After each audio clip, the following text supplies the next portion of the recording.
Bonsoir, bienvenue à tous. Merci de nous retrouver pour ces aléas du direct des aléas depuis Lunel à l'occasion de la Pescalune 2013. Ici, regardez, on est installé au pied des arènes de Lunel pour passer ce chouette moment avec vous faire découvrir cette fête de Lunel, une des plus grandes fêtes de Camargue. C'est comme ça qu'ils disent ici. Voilà, la vraie capitale de la Camargue à Lunel, pour eux, c'est Lunel.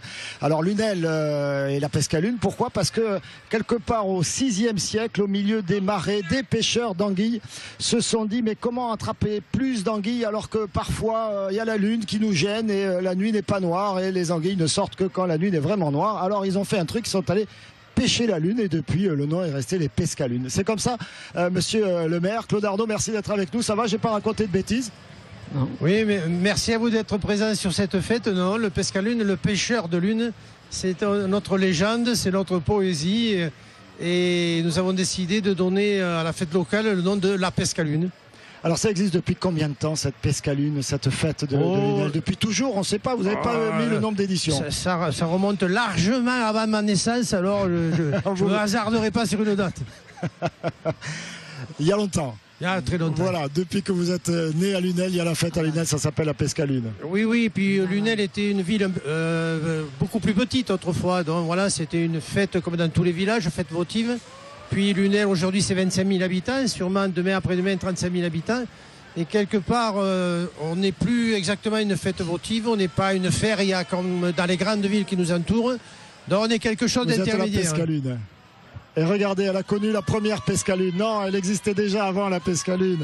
Avant vous, Marie-France Telon. Merci d'être avec nous.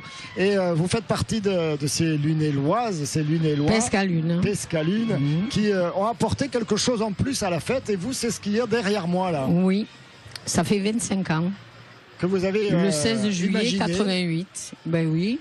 Voilà, j'ai demandé à M. Canetro, qui était maire à ce moment-là, d'essayer de faire des bodegas avec une corrida, bien sûr. Parce que s'il n'y a pas de corrida, il n'y a pas de bodega. Non, voilà. Oui. Donc du coup, il y a une corrida. Et ça a très bien marché, une belle corrida. Et des bodegas derrière. Et les bodegas après. Il y avait 10 bodegas. Et ça, un jour. Parce que le lendemain matin, M. Canitro voulait faire le marché. Ah. Alors, il fallait faire qu'un jour. Mais bon, c'était bien puisqu'il y a 25 ans et ça perdure toujours. Et là, ça reste tout au long de la fête, pendant les 9 jours de fête. Jusqu'à dimanche. Jusqu'à dimanche. Voilà. Vous êtes contente du résultat de votre bébé là? Bien sûr. Il faut être content, monsieur le maire, vous êtes content? Est-ce que vous êtes content, monsieur le maire? Est-ce que les Lunélois sont contents? Oui, vous venez d'entendre l'histoire. Et lorsque nous sommes arrivés en 2001, c'était 3 soirées. Et puis nous sommes passés à 4 soirées, se demandant si ça tiendrait le coup. Et ça fait plus que tenir le coup. Je crois que si on le faisait toute la semaine, ça durerait la semaine. Donc ça attaque le jeudi? Oui. C'est du jeudi au dimanche compris. Jusqu'au dimanche au soir. Voilà, et peut-être l'année prochaine, encore plus longtemps. Oui, mais l'an prochain, oui. Il faut que ça continue. Alors ça continuera s'il y a la bénédiction de ce monsieur qui est en face de moi, le père Peyre. Je l'ai bien dit? Très bien. Michel Peyre, vous êtes le prêtre, votre paroisse c'est Lunel? Un des 2 curés de Lunel. Parce que les Pescalunes, il faut qu'on soit 2 curés pour les tenir. Les ouailles, tenir les ouailles. À vos côtés, nous avons Cécile Chabernaud. Oui. Cécile, vous avez les clés. C'est vous qui avez les clés cette année. J'ai la clé de la ville. Si vous n'ouvrez pas le matin la fête, il n'y a pas de fête. Exactement. C'est incroyable ça, vous avez un pouvoir. J'ai donné le coup d'envoi. Vous avez donné le coup d'envoi? Eh oui. Ici aussi à Lunel, oui. On confie les clés à un club taurin de la cité. Les ans, oui. Et puis la fête est partie. Exactement. Regardez, à vos côtés, lui, la fête, il l'attend toute l'année. Il ne la fait pas à moitié. Il s'appelle Florent. C'est le grand inspirateur, le grand patron, le président de Parole et président avec le fan club. On peut l'applaudir quand même, Florent. Bravo, Florent. C'est les Zazou. Exactement. Et voilà. Vous êtes propre, hein? Ah.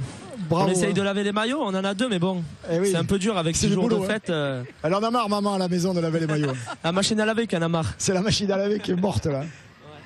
Les Zazou, ça fait partie des clubs de jeunes qui contribuent à faire que la fête est réussie. Hein. Sinon, exactement, voilà. Si la jeunesse participe pas, il ne se passe rien. Hein. Regardez, la jeunesse est parmi nous, avec Patrick Mallet qui est quelque part au pied des arènes. Patrick, il y avait une course cet après-midi conclue par le magnifique Platon de Nicolin. Je ne savais pas que Nicolin, Louis, était féru de philosophie grecque. Mais en tout cas, Platon est rentré avec sa deuxième ficelle. Vous voyez, j'ai suivi. Hein. Oui, mais et vous avez Jackie Siméon à vos côtés pour commenter la course. Peut-être que Platon. Hein. Jackie, bonsoir, ça va? Cette course, on le savait, hein, sur le papier, c'était pas un grand moment de tauromachie. La montagne n'a pas accouché d'une souris, puisque bon, c'était pas une montagne. Ouais, c'était une course tout à fait moyenne, très moyenne, où il y a manqué d'émotion, des taureaux qui n'avaient pas la place dans les arènes de Lunel, hein, parce que bon, c'était des taureaux qui ont fait quelques courses intéressantes dans des petits plans, mais quand elle arrive dans la grande piste de Lunel, le choix des taureaux est important, et je pense que les gens le savaient aussi, hein, parce qu'il n'y avait pas grand monde, qu'il ne pouvait pas se passer grand chose dans les arènes de Lunel aujourd'hui, parce que le niveau des taureaux n'était pas très élevé. Il casse, hein, Jackie. Hein. Après cette première journée, c'est Adrien Poujon, Jérémy Aliaga qui sont à tête. On va demander à Claude Arnaud ce qu'il en pense. Hein. On va demander au maire s'il a le même avis si vous voulez, Pierre-Paul, mais on aurait surtout parlé de la deuxième journée qui a lieu samedi, où là par contre ça va être de notre niveau, puisqu'on a le Biou d'Or en titre, Garland la manade des Baumel, et surtout Icar de la manade Pollen, consacré ici l'année dernière, Biaou de l'avenir, entre autres les deux vedettes, sans parler des deux taureaux de Nicolin aussi, de la manade Saint-Gabriel, qui sont deux très bons taureaux du Trophée des As. Donc c'était un petit échauffement cet après-midi, c'est ça? D'ailleurs, la course, c'est ça. La course est même très dure samedi, elle est très intéressante, le Biou d'Or. Les deux taureaux de Saint-Gabriel sont très bons aussi. Bon, il y a Icar aussi qui va sortir. Il y a un taureau jeune de Lautier, Chico. J'ai peur que là, la veille de Palme d'Or, que les hommes rasettent pas trop. Voilà, c'est ça le truc. Sinon, la course là est plus intéressante. Elle est du niveau des arènes de Lunel. On sera là, en tout cas, on ne manquera pas, puisque c'est l'une des courses de l'année dans les arènes de Lunel que celle de ce samedi après-midi. Claude Arnaud, hein, vous avez entendu l'analyse de Jackie Siméon. Cette course cet après-midi, sur le papier, elle n'était pas très. Voilà. Oui, bon. Je confirme, effectivement, sur deux courses, nous avons un trophée, le trophée du Muscat de Lunel. Et effectivement, aujourd'hui, c'était un plateau tout à fait moyen et il n'y avait pas vraiment de miracle à en attendre et il n'y en a pas eu. Par contre, la finale samedi, c'est une course classée grand rendez-vous. L'an dernier, on appelait ça les courses d'excellence. Et cette année, on les appelle les courses grand rendez-vous, dans un très fort plateau de taureaux, un très fort plateau de rasetteurs. Et je pense donc que samedi, ça n'aura rien à voir avec aujourd'hui. Avec ce qui s'est passé cet après-midi dans les arènes. Encore que moi, je suis allé traîner les deux derniers taureaux. Et bon, il ne faut quand même pas oublier que c'est un sport magnifique et qu'on y voit quand même de très beaux moments. Bon, les deux, là, Jackie et Patrick, ils sont blasés. Mais si vous avez traîné vos guêtres sur les arènes de Lunel cet après-midi, vous n'avez pas forcément perdu votre temps. Claude Arnaud, des taureaux, des chevaux, il y en a partout. Il y en aura 100 des chevaux tout à l'heure, là, dans un instant à nos pieds. Ah, mais il est évident que le socle de la fête, c'est la tradition, donc c'est la transmission de la tradition. Et effectivement, c'est le taureau qui est roi. Et c'est pour cela que la fête commence par les 100 taureaux. Et qu'aujourd'hui, au milieu de la semaine, là, à l'instant, on va avoir le passage des 100 chevaux. D'un côté, c'est la peur du taureau. De l'autre côté, c'est l'esthétique, la beauté, la grâce des chevaux. Et bien sûr, le taureau est omniprésent, le taureau amusement, le taureau novillade, le taureau course camarguaise, le taureau piscine. Le taureau est décliné sous toutes ses formes. Sous toutes ses formes. Alors, les chevaux tout à l'heure, les 100 chevaux que nous allons voir ici, ils viennent d'où tous ces chevaux? Ce sont des chevaux Camargue? Oui, ce sont des Camarguais, hein, voilà. Donc, 100 chevaux, il y aura certainement quelques poulains. Mais ces crinières-là qui flottent, j'allais dire au vent, il n'y a pas beaucoup ce soir. Mais c'est un très beau spectacle et vous voyez, il y a beaucoup de monde. Beaucoup de monde, effectivement, on n'a pas peur. Là, juste un mot là-dessus, parce que nous, on est la télévision d'ici, hein, donc nous, on aime montrer le bon côté des traditions, les belles choses. Sur un plan de la sécurité, le maire que vous êtes, ça a des contraintes quand même, hein, de lâcher comme ça 100 taureaux, 100 chevaux dans la ville. Oui, c'est extrêmement important. Dans la sécurité, c'est quelque chose de très sensible. Nous y sommes très vigilants. Et à nous, les élus, à moi, le maire, de faire en sorte que nous ayons tout décliné pour assurer le maximum de sécurité, qu'on ne puisse pas nous reprocher de ne pas avoir pris certaines mesures. Alors, tout est perfectible, mais je pense qu'un maximum de sécurité est assuré. Ça fait 12 ans que ça dure. On va toucher du bois. Je touche du bois et espérons que ça va continuer. Alors regardez, ils sont là pour s'amuser, pour prendre quelques risques, mais pas trop, n'exagérez pas. Les Azous, Florent, votre semaine, vous, la fête de Lunel, ça se déroule comment? Ça commence tôt le matin quand même, hein, il faut faire les déjeuners au pré, il faut tout faire. Hein. Il faut vraiment tout faire. Les déjeuners au pré, ça commence par les 100 taureaux, le samedi matin. Et après, il y a les bandits de tous les jours, les déjeuners au pré. Après, l'après-midi, on est occupé par le service des sports. Ils nous ont organisé des jeux. Et voilà, cette année, on a eu le droit à une course au plan. Que la mairie une course au plan qui se passe juste derrière les arènes. Et on attendait ça depuis un moment. Qu'est-ce que c'est une course au plan? C'est derrière les arènes. Ils ont fait un parcours fermé, sécurisé. Et ils lâchent un taureau. Et comme une enciro, mais sur de la sablette. Dans certains villages, on appelle ça l'enciro. Voilà. Mais bon, là on course au plan parce que c'est sur du sable, on a mis des ballots et ça, tout le monde a aimé. Je pense que ça s'est bien passé. J'espère que l'année prochaine on pourra en avoir d'autres. Ah, ça c'est un message, hein, monsieur le maire. C'est le taureau amusement, effectivement. En gros, autour de quelques arbres, quelques ballots de paille, quelques cordes ou pneus, et les jeunes sont ravis et s'amusent avec le taureau. Ils me le demandaient depuis de nombreuses années. Ça y est, cette année, on leur a proposé ce plan. Et j'y étais, ça leur a beaucoup plu. Est-ce qu'ils vous ont traîné dans Ils me demandent la même chose chaque jour l'an prochain. Alors l'année prochaine, mais il faudra qu'ils gagnent à nouveau les élections l'année prochaine, hein, parce qu'il y aura quand même un petit épisode. Ce sera pour le maire en place. Pour le prochain maire, voilà. Soit vous, soit quelqu'un d'autre. On aura l'occasion d'en reparler de ça. Pas de politique. Ce soir, vous faites quoi, les amis? Ce soir-là, on va regarder les 100 chevaux. Après, on ira manger un bout, faire un peu l'apéro. Et après, il y aura le taureau piscine. L'apéro avec modération. Hein. Toujours. Toujours. Hein. Dans les Azous, c'est les plus modérés de la place. Alors, qu'est-ce qu'il y a à part les Azous? Comme autre bande? Vos rivaux, c'est qui? Il y a les Mélésus qui sont de Lunel. Il y a la Relève. Et après, il y a d'autres bandes que je connais pas trop, qui s'impliquent pas trop dans les taureaux, qu'il faudrait. Mais sinon, celles qui s'impliquent le plus dans les taureaux, il y a les Intombables, les Mélésus et la Relève. Et nous. Donc voilà, on se tire un peu la bourre, attrape le plus de taureaux et tout. Et c'est vous les meilleurs, hein, en ce moment? Du moins, ouais, c'est nous. C'est clair, ils peuvent s'applaudir, les Azous, là. Allez, un peu de mouvement, on vous entend pas, les jeunes, là. Les Azous, là. Avec Patrick quelque part sur le chemin. Patrick, faites attention, vous avez des chevaux derrière vous. Oui, on voit la foule immense qui est venue ce jeudi soir à Lunel pour attendre cette rousse à taille de 100 chevaux. Comme diraient les Azous, liberté pour nos traditions. Mais c'est vrai que beaucoup de monde est venu. Le temps il l'a parti, hein. Les orages sont passés tout à côté. On attend impatiemment maintenant la bombe et le départ. Ils sont derrière vous, poussez-vous.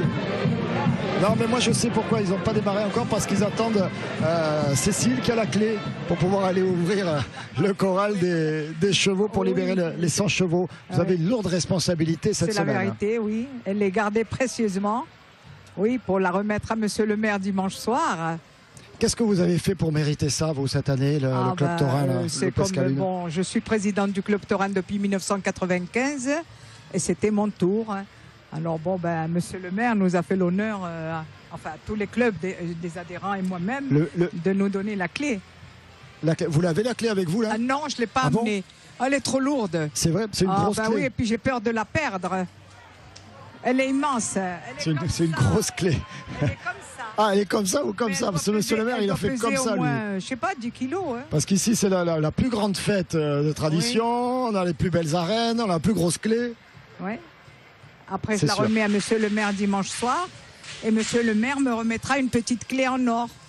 Ah, en contrepartie. Après, quand elle vous rend la grande, vous lui donnez une petite. Comme j'ai la crainte qu'ils ne me rendent pas la clé de la ville, et donc je ne puisse pas fermer la fête, je leur donne en remerciement une petite clé en or. Sûrement qu'elle se fera un plaisir de porter bien entendu. Madame la Présidente, jusqu'à l'année prochaine. Oui. L'année prochaine, c'est quel club qui l'aura? Vous savez, la Royale. À l'instant, je ne peux pas vous le dire, voilà, mais effectivement, on utilise les clubs taurins qui le font très bien, qui se font un grand plaisir. En gros, on a pris l'ordre alphabétique des clubs. Voilà, c'est par ordre alphabétique. Il y aura des exceptions certaines années, mais sur le principe, on les prend par ordre alphabétique. Par ordre alphabétique. C'est la Royale l'année prochaine. Alors, Père Peyre, c'est pas un peu païen toutes ces festivités-là? Pour vous montrer que c'est pas païen, je vais revenir sur les commentaires de la course tout à l'heure. Moi, j'arrive, il y a 2 ans, j'étais encore à la paillade et j'ai passé de longues années. Et il y a des moments où la paillade était en 2e division ou en première. Moi, j'allais toujours supporter qu'elle soit en première ou en 2e division, que le match il soit lourd ou il soit réussi. Voilà. On aime ou on n'aime pas. Et même quand les taureaux sont un peu plus faiblards, moi, je suis heureux d'y être. Et j'ai amené un diacre italien là. Et je lui ai fait découvrir les charmes de la course camarguaise. Il a apprécié? Bien sûr. Mais je l'avais amené déjà à Saint-Laurent, une course de table, là, de plus près. Voilà, il a sursauté. Alors sinon, vous faites quoi, vous, pendant la fête là? Vous participez aux festivités, vous faites les apéros, vous faites tout, vous bénissez tout? Je ne peux pas tout faire parce que moi, je continue. Voilà, cet après-midi, j'avais un enterrement. Ah. Voilà. Et ce matin, je bénissais les chevaux. Mais on a commencé par la messe en provençal. Et cette année, c'est que ma deuxième année à Lunel. Quelques images là, on va voir un de vos collègues, confrères en train de bénir les chevaux. Ah, voilà, oui. Et alors? C'est que la deuxième année. Donc quand même, je me suis rendu compte d'une chose, et je pense que beaucoup de monde sera d'accord. La croix de Camargue, comme les croix tout court. On est dans un pays sécularisé et on ne fait plus attention. Vous avez des gens, bientôt, ils porteront la croix en pendentif au niveau du nez, condition de se le trouver. Et ça nous pend au nez, ça. Hein. J'ai dit, cette croix camarguaise, on la voit partout. Sur les elle est sur votre torse. Elle est là. Mais cette croix camarguaise, j'ai découvert qu'on la voyait sur les pots de confiture, les bouteilles de vin, sur des réclames de restaurants. Et je suis pour. Hein, j'ai vécu au Burkina Faso, il y avait un restaurant, il y avait la croix camarguaise. Ah ben voyons, à 6000 km de là. Donc je suis fier de me rallier à ça. Mais cette année, pendant la messe provençale, on a essayé de remettre en valeur, de dire aux gens, la croix camarguaise, c'est pas seulement un logo. Elle a une histoire, inventée par Baroncelli et ses copains, dont faisait partie mon grand-père. Et j'ai rappelé que la croix camarguaise, c'était la foi, la charité et l'espérance. En même temps, avec les métiers de l'encre qui étaient les pêcheurs de Sainte-Marie et les tridents des gardiens. Voilà. Merci beaucoup, Père Peyre. On va marquer une courte pause et rapide parce que les chevaux, ça se prépare là. Hein. Mais peut-être ils vous attendent pour les lancer. Non, je crois pas. Je crois pas vraiment, mais vous le saurez parce que on va tirer une bombe qui prévient. Faites attention, ça démarre. Les fanfares sont là. Allez, nous sommes à la Pescalune 2013. On marque une courte pause. On se retrouve avec 100 chevaux comme ça devant chez nous. C'est comme ça. Ça se passe comme ça sur TV Sud. À tout de suite.